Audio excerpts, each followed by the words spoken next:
فلوسی immigration Italy میں جن لوگوں نے اپلائی کیا تھا، کچھ کے انولا استا ورک پرمٹ نکل آئے، کچھ کے نہیں نکلے تھے. جن لوگوں کے نکل آئے ہیں وہ پینڈنگ پر ہیں یا پیسے پھنس گئے ہیں.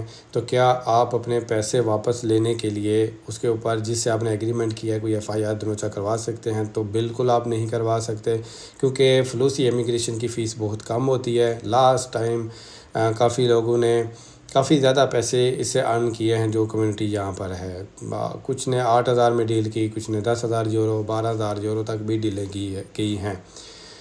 تو آپ ٹو دی پوائنٹ یہ بات یہ ہے کہ آپ بالکل بھی اس کے اوپر FIR کوئی ایسا دنوچہ نہیں کر سکتے. اگر آپ یہ کرتے ہیں تو الٹا آپ کے اوپر کیس آتا ہے کہ آپ نے ایک اللیگل ایکٹیویٹی کی ہے جو کہ گورنمنٹ اس کے انگیسٹ ہے آلریڈی.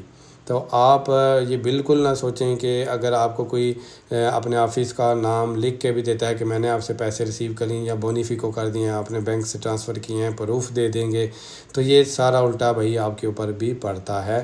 تو اس لیے کوئی بھی ایسا سٹیپ لینے سے پہلے، آگے نیکسٹ امیگریشن اوپن ہو رہی ہے، نیکسٹ سٹیپ لینے سے پہلے کوئی ایسا ٹرسٹیبل کوئی ایسا پرسن دیکھیں جو کہ آپ سے پیسے بھی کم چارج کرے اور آپ کا ایزیلی کام بھی ہو جائے.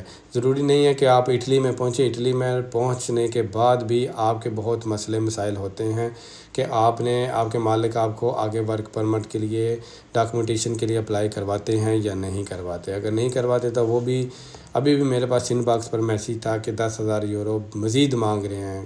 بندہ یہاں پر آ چکا ہے تو اس سے مزید 10,000 یورو مانگ رہے ہیں کہ ہم آگے آپ کو ڈاکومنٹس دیں گے. تو اس لیے کوئی بھی ایسا پرسن دیکھیں ٹرسٹیبل، جس سے آپ ٹرسٹ کر کے آپ کے معاملات سیٹل ہوں، اس سے آپ اپنا اپلائی کروائیں. اور ویڈیو دیکھنے کا شکریہ. اللہ حافظ.